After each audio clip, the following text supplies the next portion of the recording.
సావుకాలం వచ్చింది.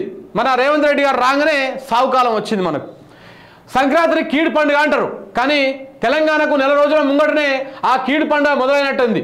అందుకే సంక్రాంతికి నెల రోజుల ముందటే సందడి నుంచి సావు వార్తలే వస్తూ ఉన్నాయి.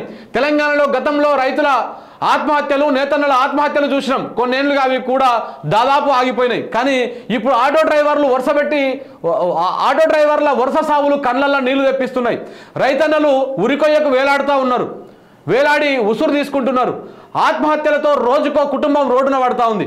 50 రోజుల్లో 15 మంది ఆటో డ్రైవర్లు, ఇప్పుడు ఇవాళ ఒక ఆయన చనిపోయింది మార్నింగ్, 16 మంది అయి రియాలిటీకి 16 మంది ఆటో డ్రైవర్ల బలవన్ మరణం. వికారాబాద్ జిల్లాలో ఆటో డ్రైవర్ సూసైడ్. ఆందోళన కలిగిస్తున్న వరుస ఆత్మహత్యలు, రోజుకో చావు.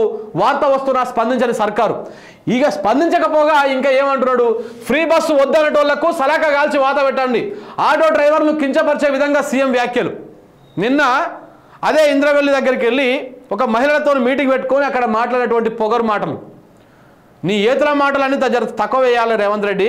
నువ్వు ఒక రాజకీయ నాయకుడు కాదు, ప్రస్తుతానికి నువ్వు ఒక ఈ రాష్ట్రానికి నాయకుడివి, రాష్ట్రాన్ని పాలిస్తున్నటువంటి పాలకుడివి. ఆ విషయాన్ని మర్చిపోయి తొక్కుతా లేపుతా ఎవడ్రా మూతి పనులు రాలుతాయి అంటే ఇవన్నీ మళ్ళీ తిరిగి అనడిగా పెద్ద మ్యాటరే కాదు, అది పెద్ద సమయం కూడా పట్టదు. సో కాబట్టి ఆ నాంక తెచ్చుకొని ఇజ్జత్ తీసుకోక అనవసరంగా.